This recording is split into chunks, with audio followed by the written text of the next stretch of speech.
Makakausap po natin via Zoom si Dr. Justine Nangcinco, isang child health specialist sa Camarine Doctors Hospital. Good morning po, Doc Cinco.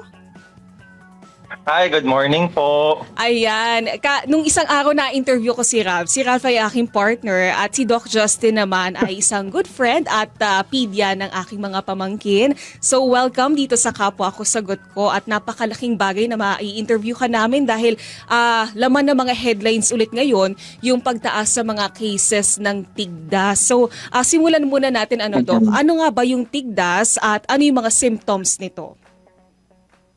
Okay. So tigdas ay isang viral infection siya, no? So it can be spread through droplets, no? So that's secretions coming from other infected people, no? So pwedeng laway, pwedeng sa sipon, ganyan. So when we cough, when we sneeze, pag infected ka, pwede mo siyang makalat. Tapos sometimes it can be transmitted airborne, no? Ang simptomas ng measles generally, ang inaalala namin nung training ay fever, tapos tatlong C. So that yung tatlong C na yun is cough, coryza, conjunctivitis. So cough is ubo, coryza meaning generally sipon, baradong ilong, ganyan. Tapos conjunctivitis, pula yung mata, no, namamaga. Yun yung basic niyang sintomas. It can last mga 1 to 10 days yung fever, no. And then meron din siyang rashes na kasama, no. So the rashes would appear usually on the third day ng fever up to matapos yung illness, no? It starts from the head, then it spreads downwards, and then outwards sa limbs, no? Sa hands and feet. Pero yung mga tinatamaan po nito is more on yung mga hindi ba bakunado or kahit bakunado ka, pwede kang tamaan pa rin ito? Yes, so measles it's still a very contagious and very dangerous disease. Tapos, yes, tinatamaan especially yung mga walang vaccine, no? The unvaccinated people, especially yung children na less than 1 year old, very susceptible talaga.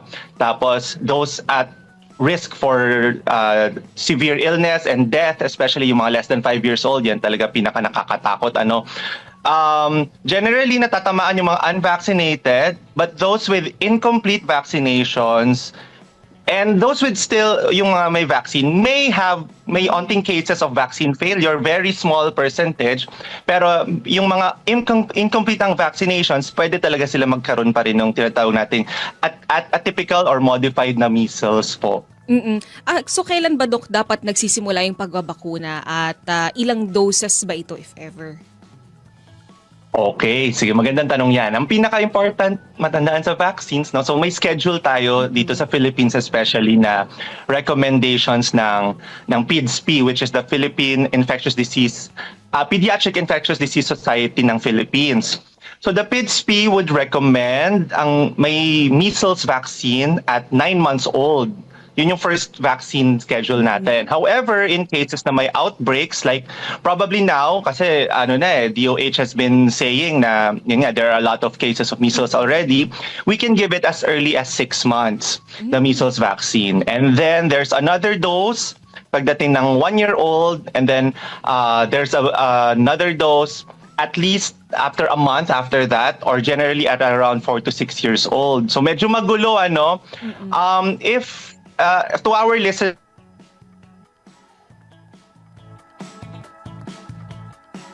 na vaccine, which is yung provided ng government through the National Immunization Program. So they give the MMR, usually naririnig nyo MMR po, no? So MMR is a combination po na vaccines. So that's measles, mumps, tsaka rubella. So si mumps, beke yon, si rubella, yung na-mention mo rin kanina, the measles, rubella ang tumataas ng cases ngayon. Si rubella yung German measles. Ito po binibigay to at 9 months din. Minsan nabibigay nila at 9 months tong MMR kasi if it's not available yung measles na plain na solo vaccine, we can give the MMR in place of the plain measles. Okay lang po yun, And then they give another dose at 1 year old. But still, the PIDSP would still recommend another dose ng isa pang MMR after the 1 year old dose. So, kailangan meron tayong at least 2 doses ng MMR for complete vaccination against measles. But also, I would like to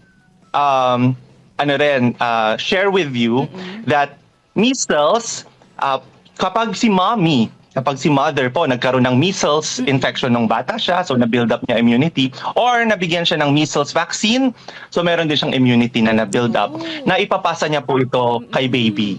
No? So this protection is in effect around 6 to 9 months of age pa ni baby. So yun ang pinakamagandang protection na pwede nating maibigay sa mga babies po natin, sa mga anak po natin. No? So kung si mommy may plan to get pregnant, tapos hindi ka sure kung nagka-measles ka or may measles vaccine ka na, you can get the measles vaccine at least a month before you get pregnant. So it's best to consult with your kahit OB matanda or ka your na, primary okay care lang? physician.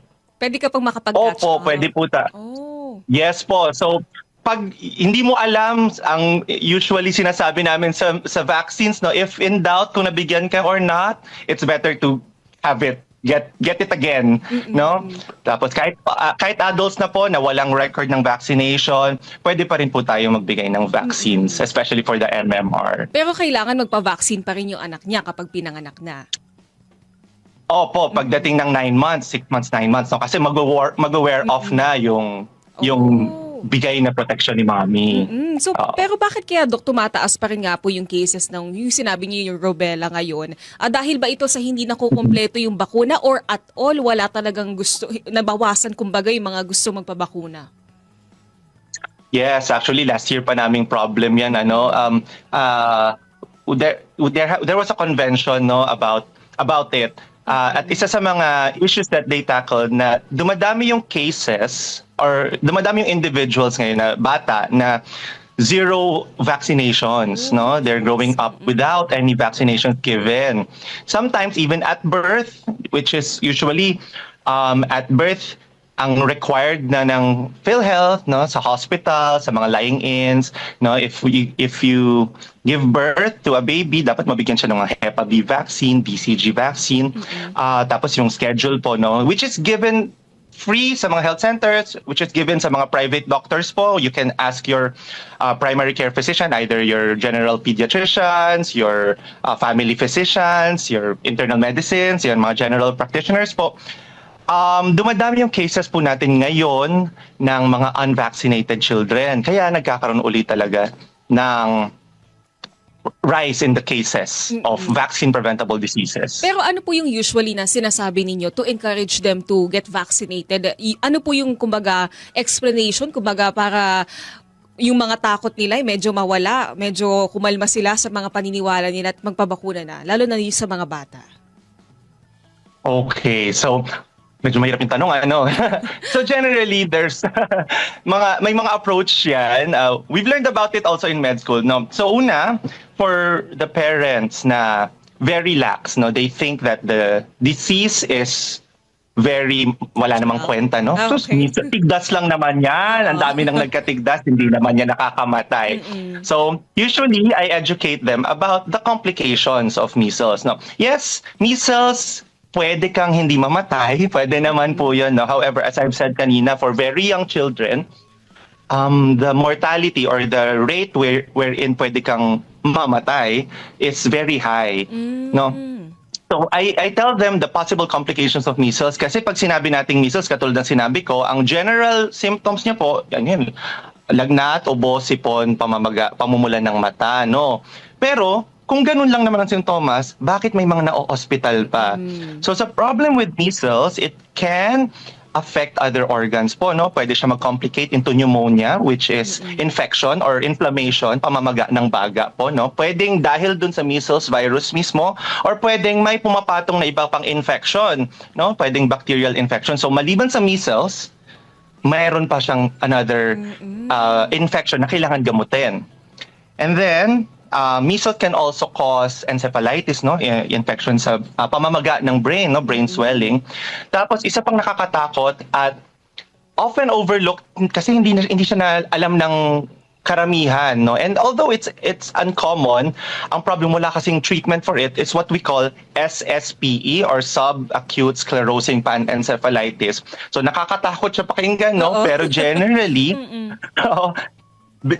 nakakatakot kasi talaga siya. So generally, this happens around 7 to 11 years after the measles infection. Shucks. And then this pala. causes brain damage. No, some children will develop focus problems, seizures, motor delays. Some of them even go into stroke and coma, and some of them even die.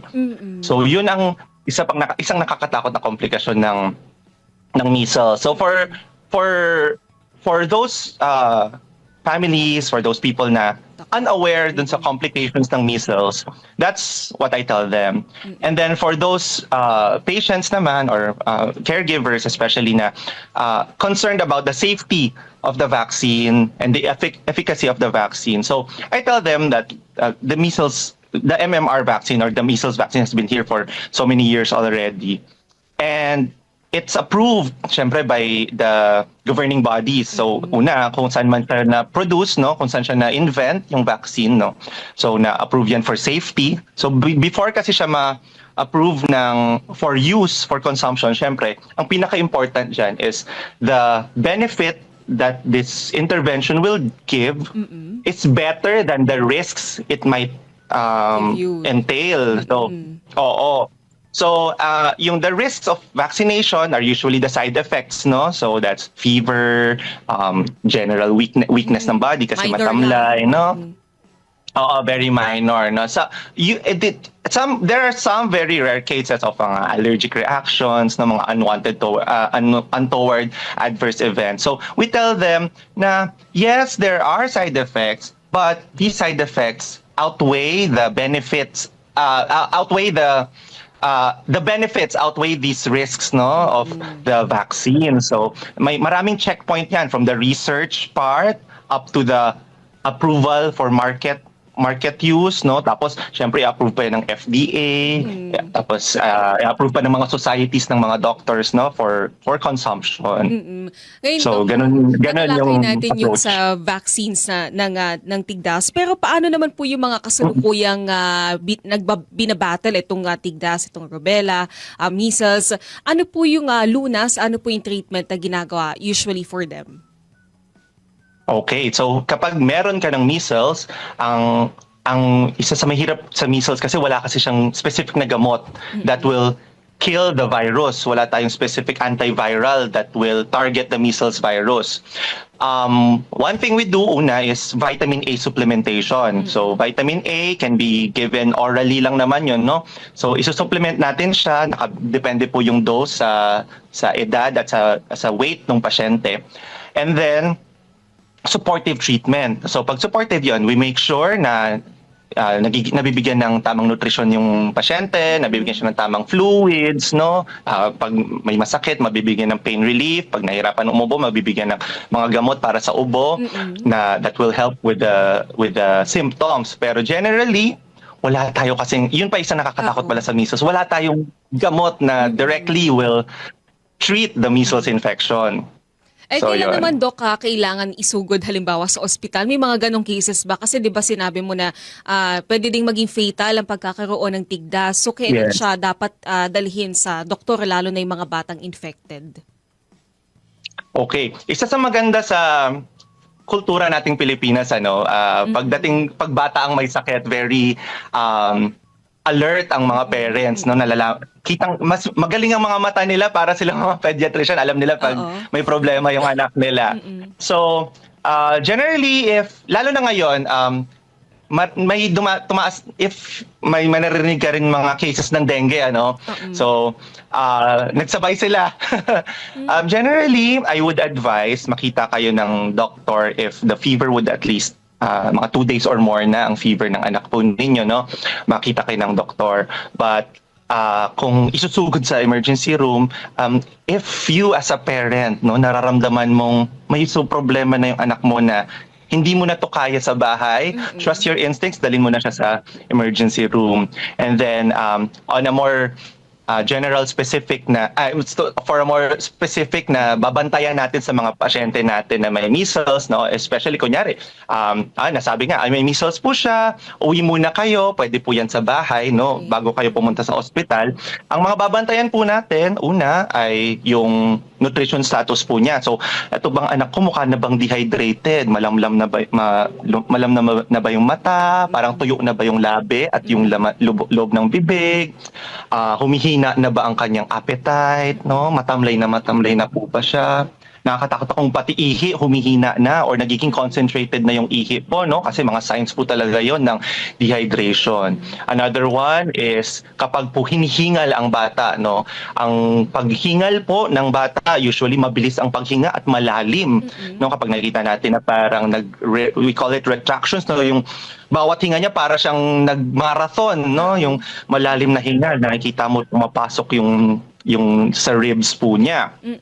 And then another one is kapag po nagkaroon na ng mga symptoms ng complications like seizures, may napansin kang hindi na nagagalaw ng bata yung parte ng katawan niya, no? Kasi that might indicate involvement na of the brain.